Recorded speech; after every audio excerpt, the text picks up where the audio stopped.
Dengan nama Allah yang Maha Luas dan kekal belas kasih-Nya kepada orang mukmin, lagi Maha Penyayang kepada semua makhluknya. Semua yang ada di langit dan di bumi tunduk kepada ketetapan Allah. Allah adalah Tuhan Maha Perkasa lagi Maha Bijaksana. Allah lah yang telah mengeluarkan kaum Yahudi Bani Nadir yang kafir dari kampung-kampung mereka di Madinah.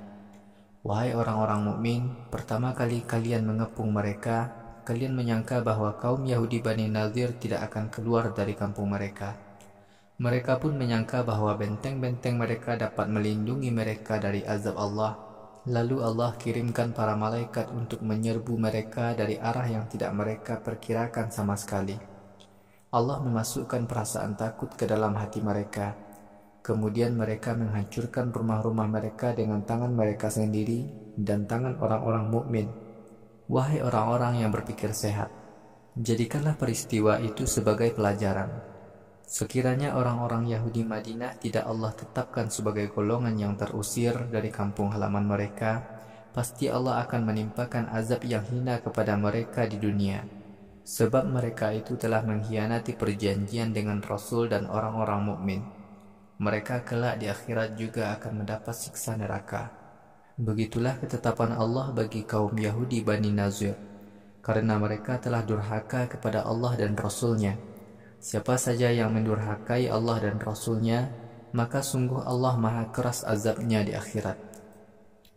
Pohon kurma milik kaum Yahudi Bani Nadir yang kalian tebang dan kalian biarkan tumbuh, maka semuanya itu adalah dengan izin Allah. Di akhirat kelak Allah akan menjadikan hina orang-orang yang menentang Allah dan Rasul-Nya. Apa saja harta pampasan perang dari musuh yang Allah berikan kepada Rasul-Nya, tanpa mengerahkan seekor kuda pun atau unta untuk berperang, maka perolehan harta pampasan itu karena kemenangan yang Allah karuniakan kepada para Rasul-Nya atas musuh-musuhnya. Allah Maha Kuasa berbuat apa saja. Harta pampasan perang apapun dari kampung-kampung Yahudi Bani Nazir yang Allah berikan kepada Rasul-Nya, maka harta itu adalah milik Allah, Rasul-Nya, kerabat Rasul, anak-anak yatim, orang-orang miskin, dan Ibnu Sabil. Pembagian diberikan kepada orang-orang itu agar harta kekayaan kalian tidak hanya beredar di kalangan orang-orang kaya kalian. Wahai kaum mukmin, apa saja yang Rasul perintahkan kepada kalian, maka laksanakanlah. Apa yang Rasul larang kalian untuk melakukannya, maka tinggalkanlah. Taatlah kepada Allah. Sungguh Allah itu maha keras azabnya di akhirat. Harta pampasan perang juga menjadi hak kaum muhajirin yang miskin. Mereka diusir dari negeri Mekah sehingga kehilangan harta mereka. Mereka berhijrah untuk mencari karunia dari Allah dan keridhoannya. Mereka telah membela agama Allah dan Rasul-Nya. Mereka itu adalah orang-orang yang benar imannya. Kaum yang menjadi penduduk kota Madinah dan telah beriman sebelum kehadiran kaum muhajirin di Madinah, mereka mencintai kaum muhajirin yang datang ke tempat mereka. Hati mereka tidak sedikit pun berharap untuk mendapatkan balasan dari pengorbanan yang telah mereka lakukan. Kaum Ansor telah mengenyampingkan kepentingan diri mereka sendiri, sekalipun mereka sangat membutuhkannya. Siapa saja yang membersihkan dirinya dari sifat-sifat kikir, mereka itulah orang-orang yang beruntung di akhirat. Kemudian generasi-generasi mukmin berikutnya berdoa, "Wahai Tuhan kami, ampunilah kami dan saudara-saudara kami yang beriman lebih dahulu dari kami. Janganlah Engkau tanamkan ke dalam hati kami perasaan dengki kepada orang-orang yang telah beriman lebih dahulu. Wahai Tuhan kami, sungguh Engkau maha pemurah lagi maha penyayang kepada semua makhluknya." Wahai Muhammad, apakah engkau tidak memperhatikan orang-orang munafik yang berkata kepada kaum Yahudi dan Nasrani, teman-teman mereka yang kafir, "Jika kalian diusir dari Madinah, maka kami pun akan pergi bersama kalian. Kami akan membela kalian dan tidak akan menaati orang-orang yang mengusir kalian untuk selamanya. Jika kalian diperangi, niscaya kami akan membela kalian. Allah menjadi saksi bahwa orang-orang munafik itu pendusta."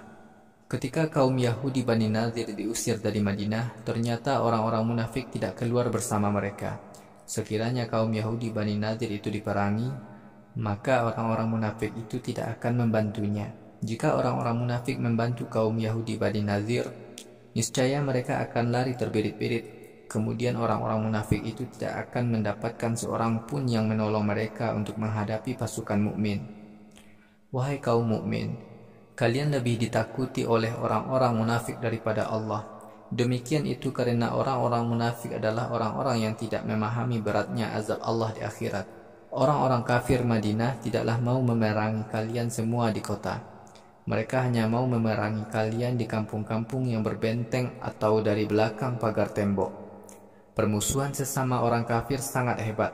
Wahai Muhammad, kamu menyangka orang-orang kafir itu bersatu, padahal hati mereka berselisih. Permusuhan antar mereka itu karena mereka tidak mau memahami akibat buruk dari perselisihan mereka.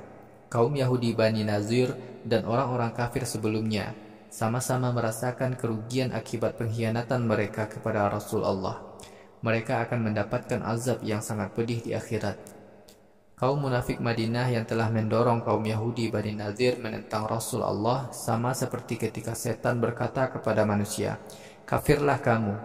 Akan tetapi, setelah manusia menjadi kafir, setan lalu berkata, "Aku tidak bertanggung jawab atas kekafiranmu. Aku takut kepada Allah, Tuhan yang menguasai seluruh alam." Akibat perbuatan setan dan manusia yang mengikutinya, keduanya masuk ke dalam neraka. Mereka kekal di dalamnya. Begitulah balasan bagi orang-orang yang telah ingkar kepada Allah. Wahai orang-orang mukmin, taatlah kepada Allah. Hendaklah setiap orang menyiapkan diri untuk kehidupan akhiratnya. Taatlah kepada Allah. Allah Maha mengetahui apa saja yang kalian lakukan. Janganlah kalian mengikuti orang-orang yang melupakan kewajiban mereka kepada Allah. Sebab pada hari kiamat kelak, Allah akan jadikan mereka lupa kepada diri mereka sendiri. Orang-orang yang melupakan kewajiban mereka kepada Allah adalah orang-orang yang menyimpang dari agama Allah. Penghuni neraka tidaklah sama dengan penghuni surga. Penghuni surga itu mendapatkan kemenangan yang kekal. Sekiranya Al-Quran ini kami bebankan kepada gunung, niscaya engkau akan melihat gunung itu merunduk karena takut kepada Allah. Begitulah gambaran yang kami berikan kepada manusia, agar manusia mau berpikir. Allah, tiada Tuhan selain Dia. Allah Maha mengetahui yang gaib dan yang nyata. Allah adalah Tuhan yang Maha belas kasih dan Maha penyayang kepada semua makhluknya. Allah, tiada Tuhan selain Dia. Allah adalah Raja yang Maha Suci, Maha Sejahtera, Maha memberi rasa aman, Maha mengawasi, Maha perkasa, Maha pemaksa, dan Maha sombong. Maha suci Allah dari semua keyakinan syirik kaum musyrik. Allah adalah Tuhan Maha Pencipta, Tuhan yang pertama kali mencipta tanpa contoh sebelumnya. Tuhan yang membuat bentuk semua makhluk. Tuhan mempunyai nama-nama yang baik. Semua yang ada di langit dan di bumi tunduk kepadanya. Allah Maha Perkasa lagi Maha Bijaksana.